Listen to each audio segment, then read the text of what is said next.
Hello, everybody. I am Lissa Michalak with SomaticAnatomy.com. Back here is my lovely assistant, Napoleon Bonaparte, who is just providing eye candy today. And I am here talking with the fabulous Christine Cole of Northampton, Mass.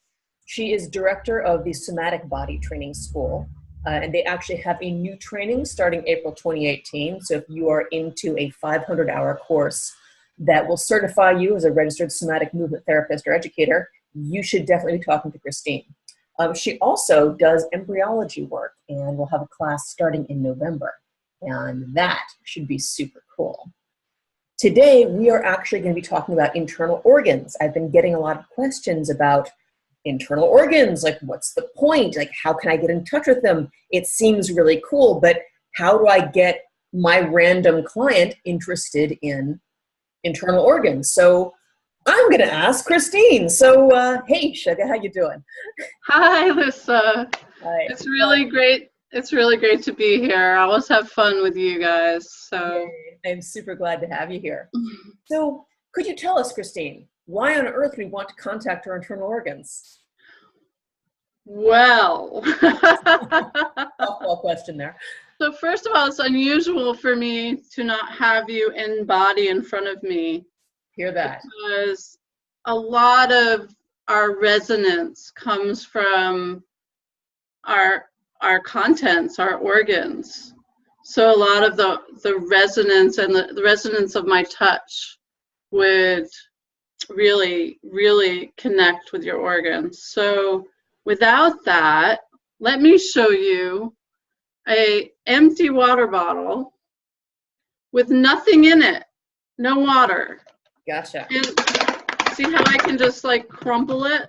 Actually, I can't totally crumple it. But it's like, this is not how our body is. We don't have like bones and nothing in it. Sorry, Boney.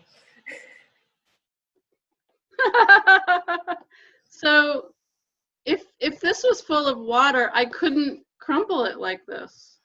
True. It would be more akin to the containers that our organs are, that are fluid and are alive, and that have these muscles that keep it in its shape, and mostly for digestive purposes move things down. So I'm going to take this away because it's not really like that at all. And it's also not like so empty that you could just crumple it up. It's really full, so I'm going to blow this up. So essentially our internal organs give us support from the inside.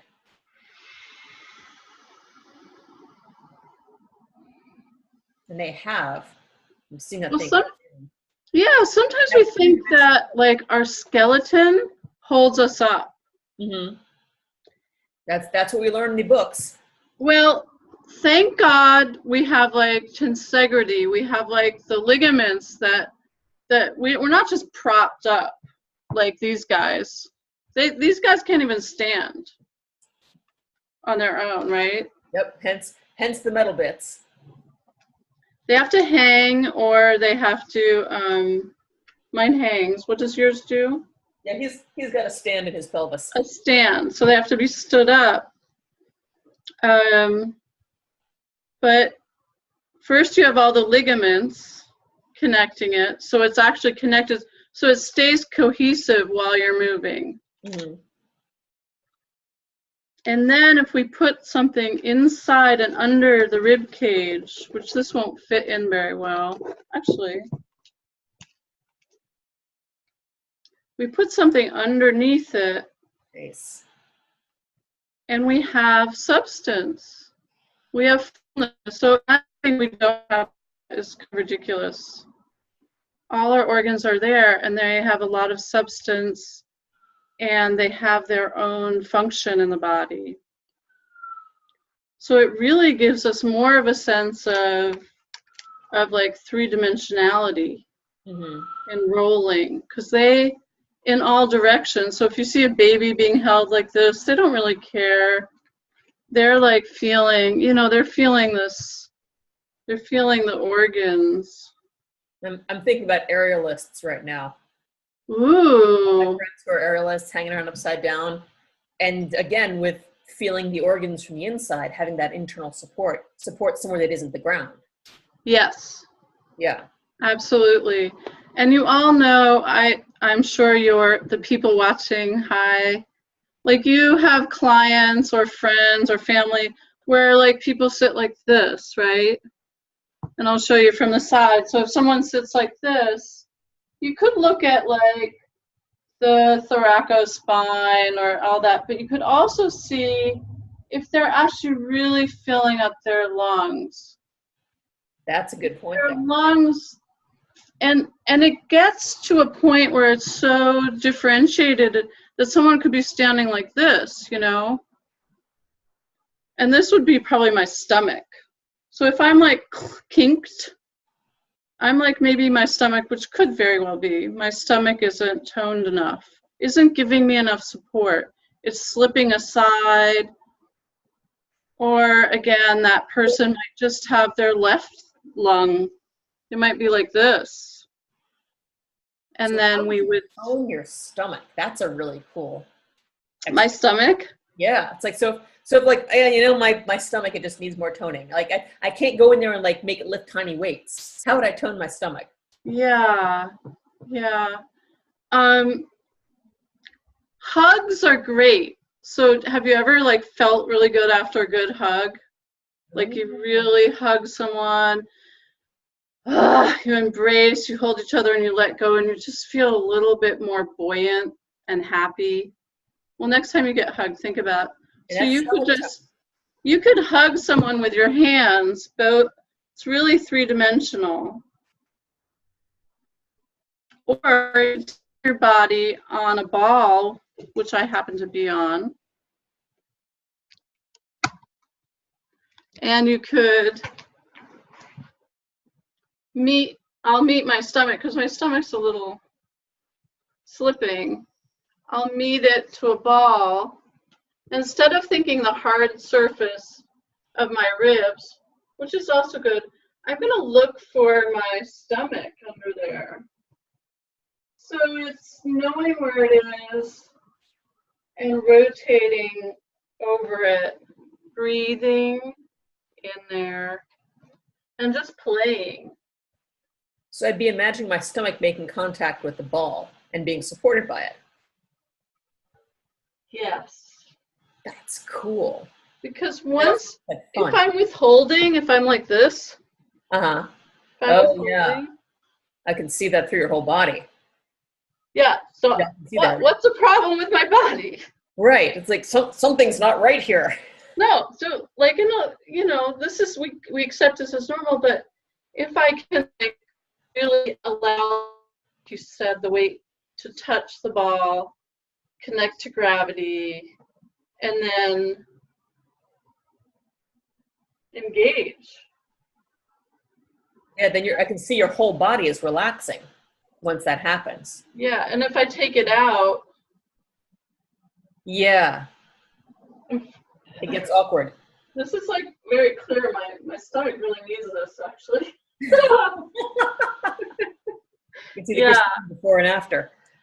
And the nicer, more, you know, more gentle thing is, if you want to, which organ would you choose for yourself right now? I was actually really intrigued by what you said about filling the lungs. Yeah. Supporting the rib cage, because that's, for me, I have this thing between lifting my rib cage and dropping my rib cage. But I also see that a ton with people's posture issues. Yeah. So let's show this guy. You see how tiny the top rib is? Yeah, it's like, I wish we could call it the collarbone, but we can't because this is the collarbone. Mm-hmm. See these two little C-shaped arcs? The lungs fill up all the way there.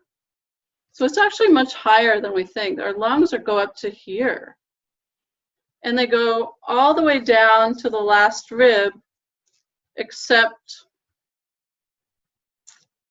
there's a dome. You talk about the Yeah, the diaphragm, the dome in there, but they do wrap all the way along the edges and soften it and create like an alive pillow of air and all the blood vessels that catch the air. I can feel the way I'm sitting changing just from hearing you talk. So I'm wondering if anybody else might be noticing that. Anyone who's watching this. So you can just take your hands and just place them gently. You could maybe cross them or just get a lot of surface. And just ride your breath a little bit. Even if it's like barely, you actually want to find the smallest or the gentlest version of it. You don't want to like, because then you're using parts that you're used to using. Right. So just for a moment, you all are very perceptive. So use that ability to perceive in such detail to give yourself the grace of just breathing in, like you could lift maybe half a penny, you know, or a penny. A penny would crinkle on your skin a little.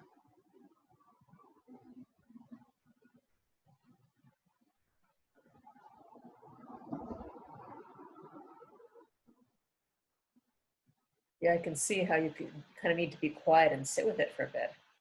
And oh, there it is. It's in there. Yeah, it's meditative when you go to the lungs.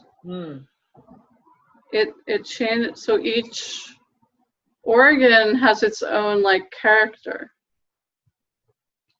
How is that for you? It feels good, and it also feels it. You know, it helps my whole rib cage feel super supported. You know, so you're telling me that that the lung, or is it the lungs specifically that are meditative? Well, I find they have a very special healing property when we really go there with the grace and ease that our breath takes.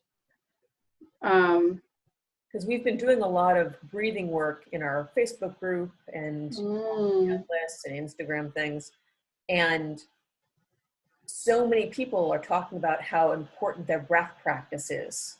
And I mean, of course, there's the motion of the diaphragm, contact the parasympathetic nervous system, but from what we're talking about here, it sounds like the lungs themselves have this deep meditative quality. So that makes breath work even more important in calming and centering and grounding. Absolutely. And So I think I'll try to put something up on my site if you guys want to see it. I found a beautiful, What is your site again? somaticbody.com. Excellent. And I found this beautiful video that shows them blowing up like a dog's lung. And it's so fine. Do you have that too on your site? I've seen that, yeah. It's so light. And it helps you understand the lightness and the ease. It's built so it's so easeful to breathe in. And then if you're with someone, you can also take your mouth and hum into different parts. So you can just take your hand right now and soften your mouth. Just hum.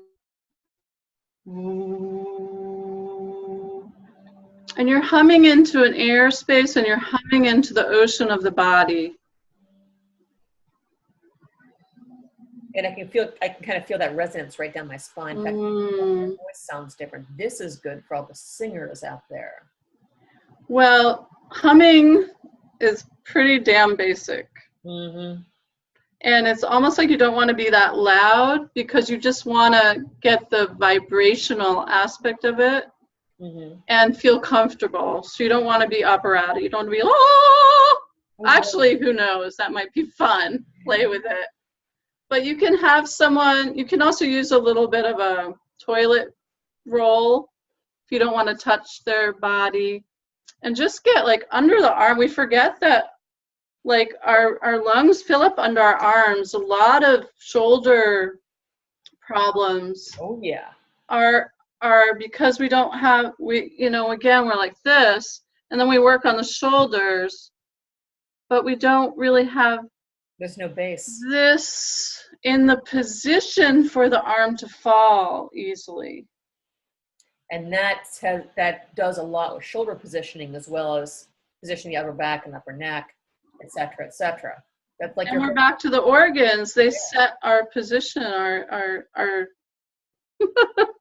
with, we're like, hi, this is where I'm starting my, Yeah, with that lung, the stomach. They definitely contribute to our posture. That is super And cool. if we have a bellyache, you literally go like this. So Organs are pretty important for the support for the inside and for how you arrange your body. How would you bring this up with somebody who's, say, completely unfamiliar with the whole organ concept? Your banker from Staten Island. Right. Hot water bottle. Oh, always a good one. Like, when in doubt, do something that feels good. Like massage a little bit.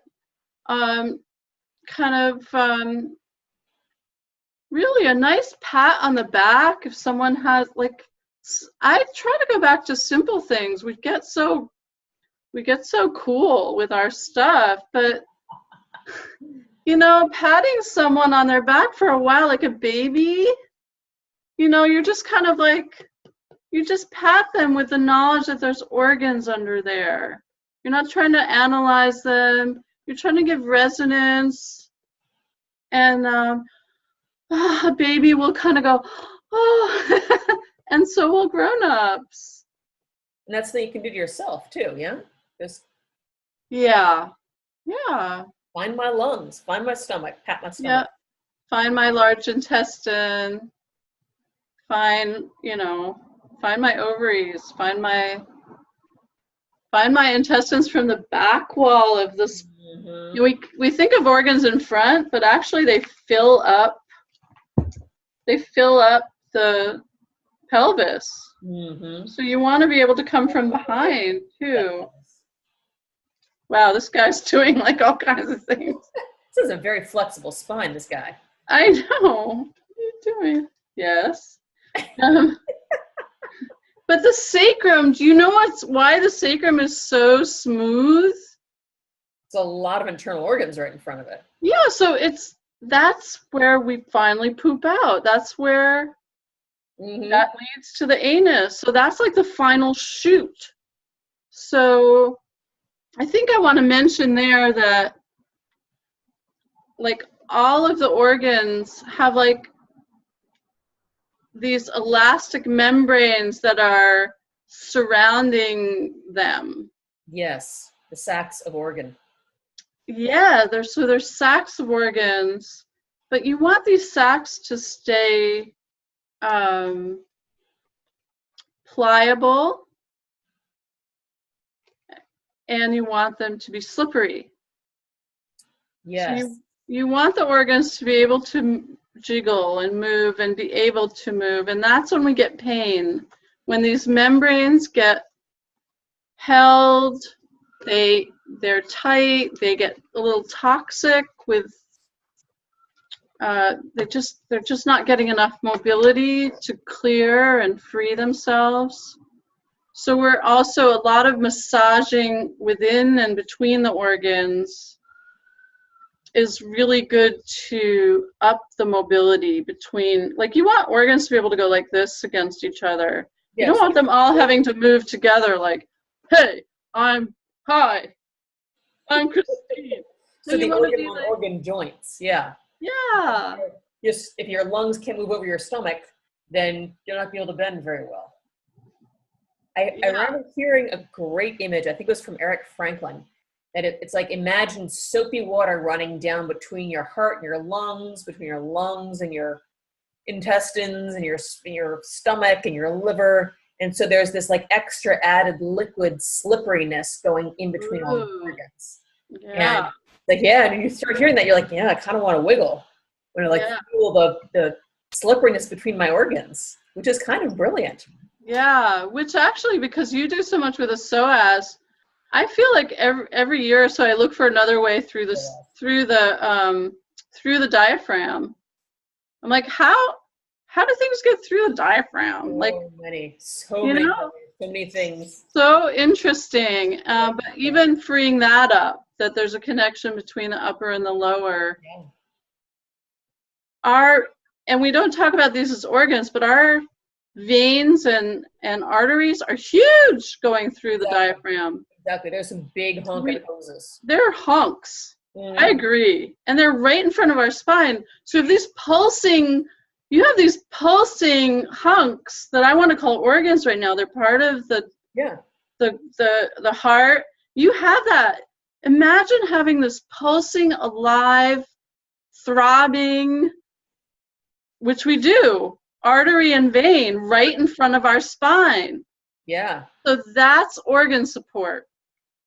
There we go. You don't just have like a spine and you have to like this crickety, dry spine, which bones are not dry, by the way.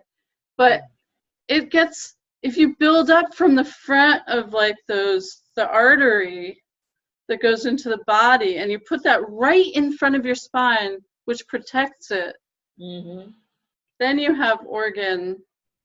You can literally dance to that and kind of build up your yeah. And it's also, man, like, and that's speaking of somebody with spine issues, it's so nice not to be relying on those bones, like that stack of bones, to be supporting you. Like, oh, I'm going to take support from my internal organs, my spine. Go, oh, thank you. Okay. Well, Christine, this is awesome. This is some great stuff on organs, and thank you very much for being here. Right, so you all do me a favor, whisper into someone's organs, hum into them, hug an organ, have fun. Use your toilet paper roll to like, hello. Take a hello, where are you? Yes. Yeah, do it with your friends. All right. So thank you, Christine. Check out, it's somaticbody.com. Yeah, it is. So you're gonna have some cool organ videos for us, and look under courses. I'll put up a few organ videos for you guys. Super cool. Yeah. Thanks very much, and we'll see you out there. Thank you. Always good to hang out with you. Darn right. Bye. Bye.